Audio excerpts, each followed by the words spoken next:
Estudio de grabación, 1971. Roberto Carlos escuchó el playback de la primera toma con la orquesta completa. Paró la cinta. Pidió que bajaran las cuerdas un nivel. No porque sonaran mal, porque quería que su voz llegara como si le estuviera hablando a una sola persona. No ganas al intentar. El rey del rock brasileño de los años 60 eligió el susurro cuando todos esperaban que siguiera con el grito. Esa no fue una rendición. Fue la decisión más difícil y más precisa de su carrera. Y esto te trajese recuerdos míos. Detalles no habla del amor. Habla del ruido de los pasos en la acera, del viejo abrigo, del café a medio tomar. Y esa decisión de nombrar objetos en lugar de emociones fue la que conquistó un continente entero que no hablaba el idioma en que fue escrita. Si crees que el éxito de Roberto Carlos fue inevitable, lo que viene te va a cambiar esa idea para siempre. Grandes para olvidar. Hay momentos en la carrera de ciertos artistas donde lo que hacen a continuación define no solo lo que van a hacer, sino lo que todo lo anterior va a significar en retrospectiva. Roberto Carlos llegó a uno de esos momentos en los primeros años de la década de los 70, no como consecuencia de una crisis, ni como respuesta a una presión externa, como el resultado de una comprensión que había estado madurando durante años y que en 1971 encontró la forma exacta que necesitaba para salir. Lo que el mundo veía de Roberto Carlos en ese momento era un artista en la cima de lo que había construido en los años 60. El rey del rock brasileño. El hombre que había puesto a la juventud de Brasil a bailar con una energía que la industria musical local no había visto antes de esa manera. Eso era real y era enorme. Y era exactamente lo que Roberto Carlos entendió que no podía ser lo único que fuera. No porque el rock hubiera perdido valor, sino porque había algo que él quería decir que el rock no tenía el formato para contener. Y ese algo tenía que ver con lo que pasa después del amor, con lo que queda, con los objetos y los sonidos que siguen estando cuando la persona ya no está. Él tenga tanto amor y hasta la forma de mí. Lo que acabas de escuchar es lo que Roberto Carlos eligió en lugar de lo que tenía, esa voz contenida sobre esas cuerdas que sostienen sin invadir, esa temperatura que no sube ni baja, sino que se mantiene en el punto exacto donde el oyente puede quedarse sin sentir que lo están llevando a ningún lado. Eso requería abandonar los recursos que el rock le había dado, la energía, el volumen, la urgencia, y encontrar otros que la balada podía darle si sabía cómo pedirlos. La pregunta que el mundo de la música brasileña se hizo en ese momento fue predecible. ¿Podía el rey del rock convertirse en otra cosa sin perder lo que lo había hecho el rey? La respuesta no llegó en una declaración de prensa. Llegó en una canción, pero para entender por qué esa elección fue tan difícil y tan precisa al mismo tiempo, hay que ver de dónde venía Roberto Carlos cuando la tomó. Y de dónde venía era exactamente el lugar opuesto. Pues el fuego puede pegar, pero un día en la calle. Brasil en los años 60 tenía su propia versión de lo que estaba pasando en el mundo con la música popular. La joven guarda, el movimiento del que Roberto Carlos fue la figura central, tomó el rock and roll anglosajón y lo tradujo a una sensibilidad brasileña que incluía los autos deportivos, las películas juveniles, la ropa de colores brillantes y la energía de una generación que quería existir de una manera que la generación anterior no había querido o no había podido. Roberto Carlos era el centro de todo eso, no como figura de marketing construida por una industria, como la voz que más claramente expresaba lo que ese momento sentía. Eso era poder real, la capacidad de llenar salas, de dominar las radios, de hacer que una generación entera se reconociera en lo que salía de un micrófono. Pero el poder que da una generación específica en un momento específico tiene una característica que Roberto Carlos entendió antes que muchos artistas en su situación, porque ese poder depende de que la generación siga siendo joven. Y las generaciones no siguen siendo jóvenes, crecen. Y cuando crecen, lo que necesitan de la música cambia de manera que el formato que las había contenido ya no puede contenerlas de la misma manera.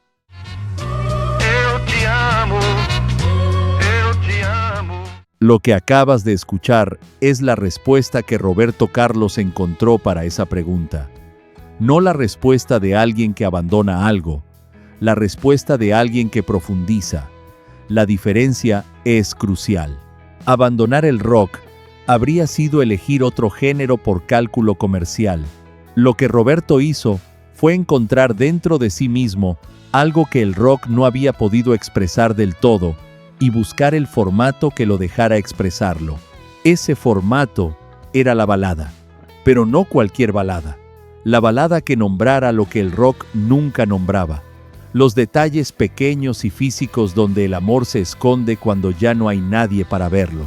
Roberto Carlos sabía lo que era llenar una sala con el volumen.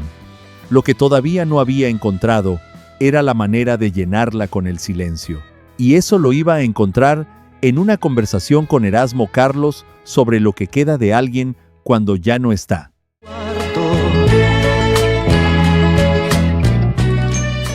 Erasmo Carlos era el socio creativo de Roberto desde los primeros años de la joven guarda. No solo como coautor de canciones, como alguien que pensaba la música de la misma manera que Roberto y que podía llevar una conversación sobre lo que una canción necesitaba al nivel donde esas conversaciones son más útiles. El nivel de los detalles específicos, no de las intenciones generales. Cuando trabajaron juntos en detalles, lo que estaban resolviendo no era solo una canción, sino una pregunta sobre cómo se escribe el desamor de una manera que no lo reduzca.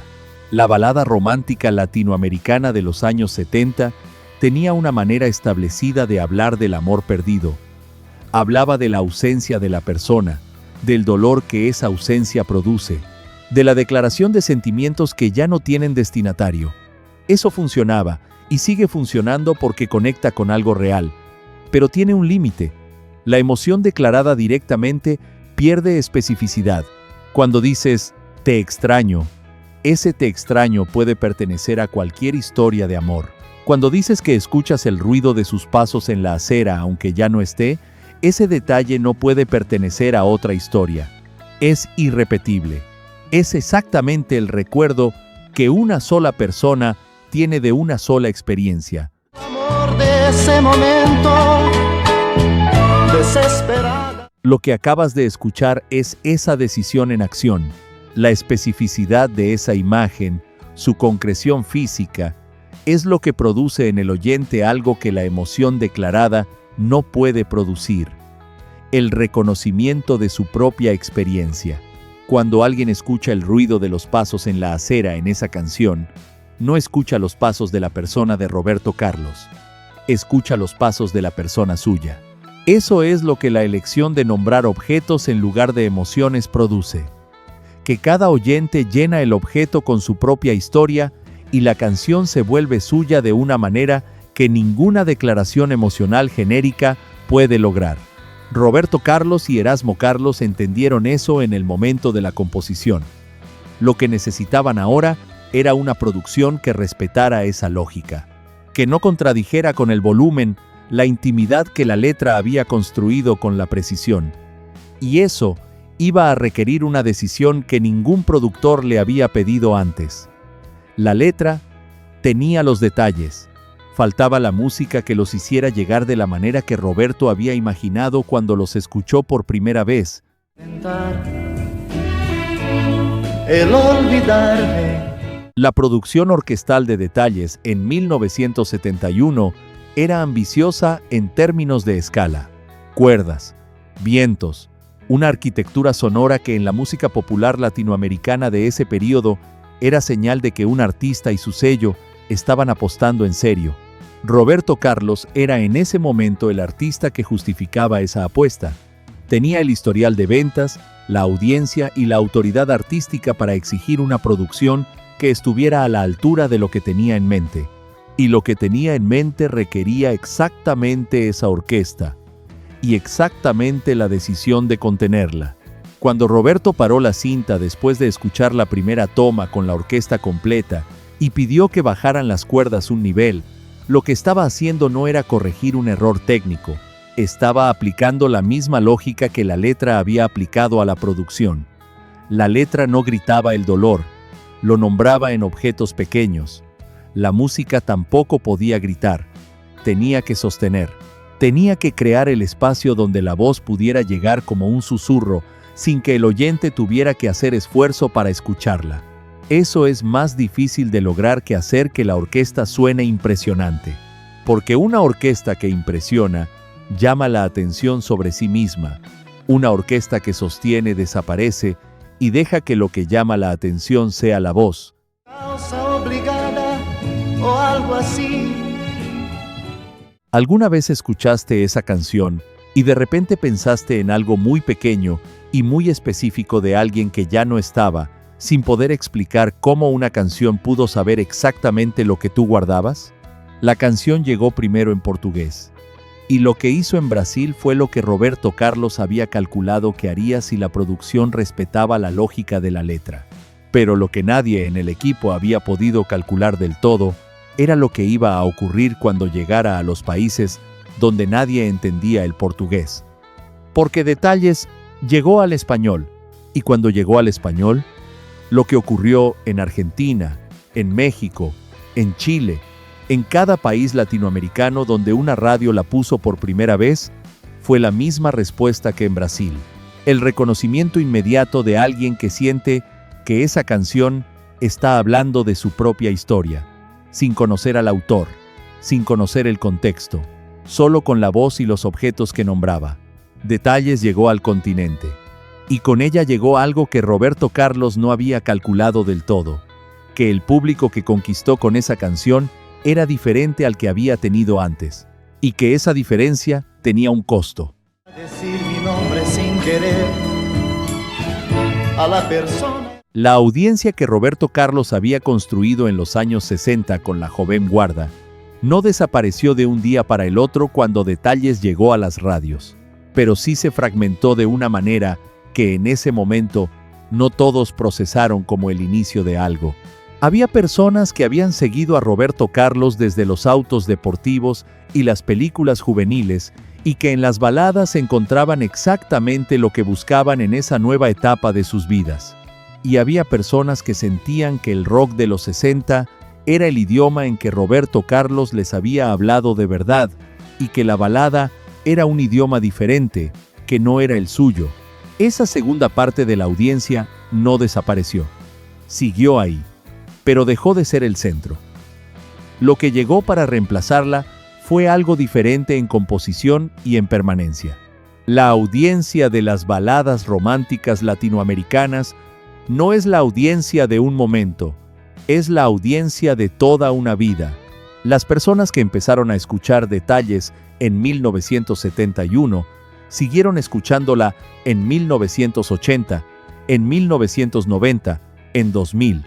La siguieron escuchando porque la canción no estaba atada a un periodo de sus vidas, sino a una experiencia emocional que se repite en distintos momentos y distintas personas a lo largo de toda una vida. Casi yo me olvido de un gran detalle. Lo que acabas de escuchar es la razón por la que Detalles no tiene fecha de vencimiento. La decisión lírica de nombrar objetos en lugar de emociones produce algo que los análisis de mercado no pueden calcular de antemano. Que la canción sea de cualquier momento donde alguien haya perdido algo que amaba, no del momento específico en que fue escrita, no de la generación que la escuchó primero, de cualquier momento. Eso es lo que el costo de la transición compró a largo plazo. La posibilidad de que cada nueva generación encontrara en esa canción algo que le pertenecía sin necesitar el contexto de los años 70 para entenderlo.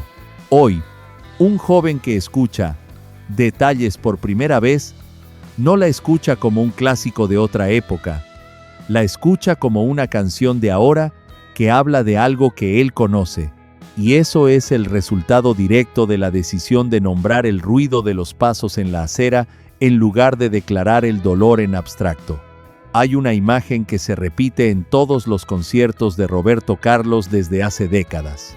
Siempre la misma, siempre con la misma respuesta.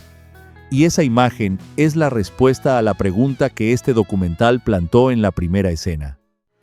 Detalles tan pequeños de los dos. La pregunta que este documental plantó en la primera imagen era esta. Roberto Carlos paró la cinta y pidió que bajaran las cuerdas porque quería que su voz llegara como si le estuviera hablando a una sola persona. ¿Cómo se construye eso técnicamente? ¿Y por qué importa? La respuesta técnica es la que ya conoces. Las cuerdas sosteniendo sin competir, la voz en el registro íntimo, la producción diseñada para desaparecer detrás de lo que dice. Pero hay una respuesta más profunda que la técnica y que este documental estuvo construyendo desde el primer bloque. La razón por la que Roberto Carlos quería llegar como si le hablara a una sola persona es que entendió algo que muy pocos artistas en su posición entienden con esa claridad, que la escala del éxito es inversamente proporcional a la intimidad que lo produce, que cuanto más grande es la sala, más necesitas que cada persona sienta que la canción es solo para ella, y que la única manera de lograr eso no es hablar más fuerte, es hablar más preciso. Mas da moldura não sou eu quem lhe sorri, mas você... Cuando Roberto Carlos llenó el Madison Square Garden de Nueva York, lo que el público latinoamericano que estaba ahí estaba respondiendo no era a una voz famosa, era a la certeza de que esa voz los conocía individualmente, que el ruido de los pasos en la acera que la canción nombraba era el ruido específico de los pasos de alguien en la vida de cada persona en esa sala. Eso no se produce con una producción orquestal impresionante. Se produce cuando la letra elige los objetos correctos y la producción tiene la disciplina de no taparlos. La imagen que se repite en todos los conciertos de Roberto Carlos desde hace décadas es siempre la misma.